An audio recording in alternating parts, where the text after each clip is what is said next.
Hello mga ka-bakers! Welcome back sa TK's Mini Kitchen. Today I'll be sharing to you my best moist chocolate cake with 5-minute chocolate frosting. At pwede natin gawin to without oven. So, kayang-kaya natin gumawa kahit wala tayong gamit. Ito din yung ginawa kong cake noong Mother's Day during lockdown sa probinsya. Wala akong gamit doon at saka steamer lang ang available. Pwede nyo i-check yung first ever video ko sa channel na to. Yun yung cake na ginawa ko with my mga pamangkin. Start na tayo.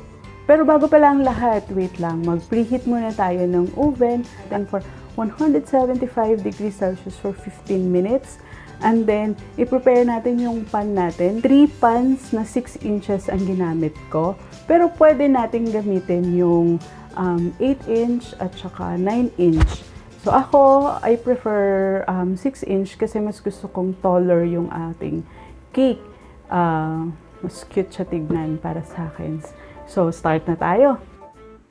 Grease natin ang ating pan with shortening, and then instead of flour, i-dust natin siya with cocoa powder para mas intense ang flavor ng ating chocolate cake without that white thing after baking.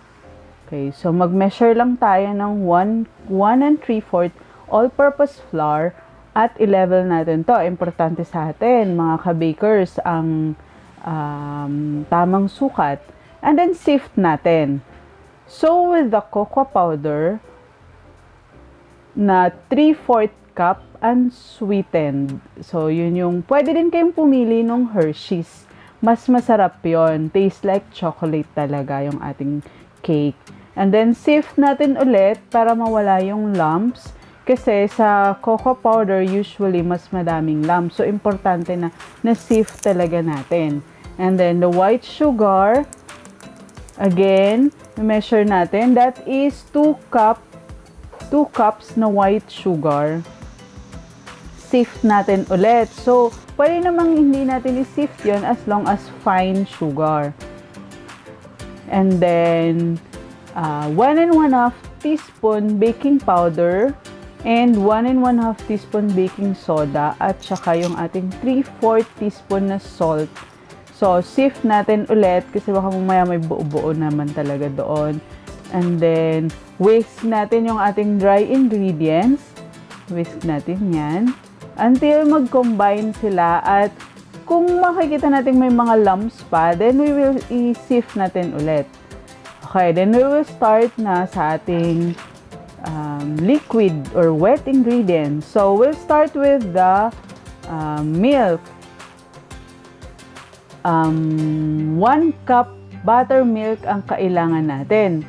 So, nga pala mga mamshis, since chocolate cake ang gagawin natin ngayon, ang tip ko naman sa inyo ngayon ay ang paggamit ng buttermilk dito sa ating chocolate cake. Wala tayong mabibili ng ganun. Pwede tayong gumawa ng sarili nating buttermilk. So, paano ba natin gawin yon? In 1 cup of milk, either evap, fresh milk, whole milk, lalagyan lang natin siya ng acid. So, yung acid naman, pwede din tayong mamili ng vinegar, lemon, or calamansi. So, huwag kayong mag-alala, hindi nalalasahan yung asim doon kasi yun yung nagpapasarap sa ating cake. Yung mixture ng ating, yung acidity doon, yun yung nagpapasarap sa ating chocolate cake at nagpapalambot at saka nagme-maintain siya ng moist. Kaya masarap yung ating chocolate cake. Promise talaga. Next naman natin isukatin ang ating flavorless oil. So that's 1/2 cup vegetable oil, or pwede din yung butter pero i-melt lang natin. And then next natin na gagawin yung eggs natin na 2 large eggs, i-crack lang natin. And then vanilla, 1 tablespoon vanilla extract. Tapos, ihalo na natin siya sa ating eggs. So, meron na tayong liquid or wet ingredients na naka-set aside. Give it a whisk again para ma-mix. And then, ipiprepare na din natin yung ating 1 cup na hot coffee. So, that is 2 teaspoon of instant coffee and then 1 cup na hot boiling water. So, importante na boiling water ang ilagay natin para mag-activate na siya. Magsimula nang mag-activate yung ating cocoa powder. And then, idadagdag na natin ngayon yung ating other liquid ingredients. And then, mix again until mag-combine. So, this time, medyo kailangan ng matagal-tagal natin na pag-mix kasi kailangan talaga magiging smooth and silky siya para pag na-bake, wala tayong naiiwan na buo-buong cocoa powder or flour pa. So, importante yung process natin kanina na sinift natin lahat para at this time, hindi talaga tayo matagalan sa pag-mix. Medyo runny pala yung ating mixture. So, do not worry with that kasi that gives our moist chocolate cake. And then, sa ating 6-inch na pinrepare kanina na baking pan, maglagay tayo ng 1 1/2 cup na butter, and then ang sobra nun, ginawa ko siyang chocolate cupcakes. So, 'di ba kung may birthday tayo mga ka-bakers na isi-celebrate, pwede na siya isang malaking cake kahit 6-inch lang 'yan. Pero it's tall. Siguro mga 4 inches ito to 5. And then, there, i-bake natin siya to 175 degrees Celsius hanggang 35 to 40 minutes. And then, there. Okay, so, habang nagpapalamig tayo, magpe-prepare na tayo ng ating 5-minute frosting, chocolate frosting. So, start tayo ulit with butter, softened butter. Tapos, add natin ng 2 cups na powdered sugar. I-sift natin ulit para hindi tayo mahirapan mag-mix. Pwede kayong gumamit ng mixer dito or kahit hand lang natin. Pwede na yan. Medyo matagal lang until light and fluffy. Light ang color and then fluffy yung texture. And then, sift natin ulit yung ating cocoa powder na 1/3 cup. Tapos, i-mix natin with boiling water and doon na rin natin ilagay yung ating coffee ulit para mas masarap, mas intense yung ating chocolate frosting. And then, with our mixture, butter mixture, idadagdag natin yung ating cocoa mixture.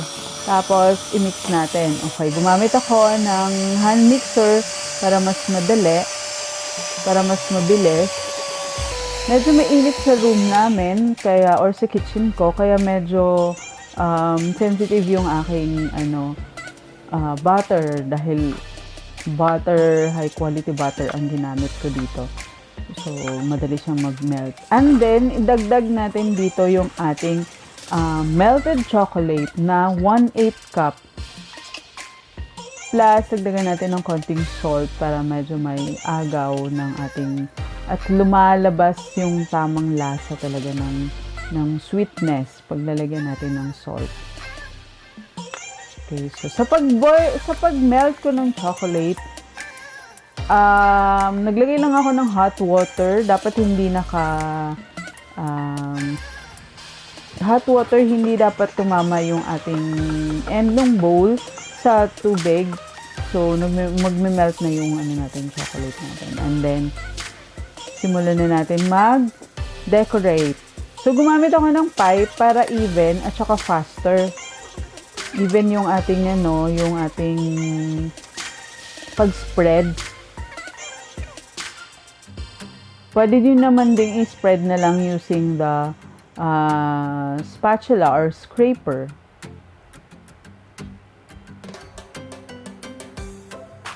So, minadali ko na siya kasi nga medyo nga mainit yung natin. And then, yun.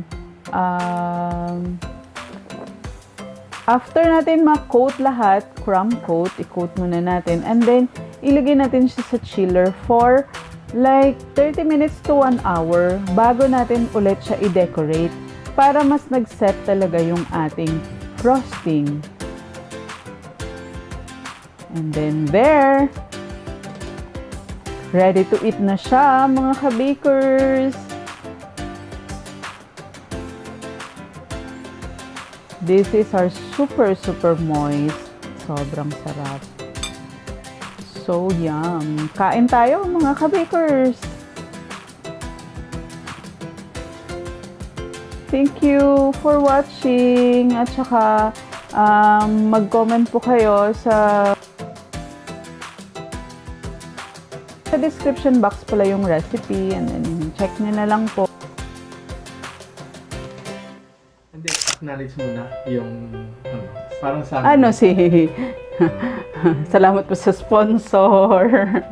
Salamat po sa salamat. I hope sa yung ngayong episode na to, nag-enjoy kayo sa shinare ko. So, yun. Bye, mga Momshies. Bye.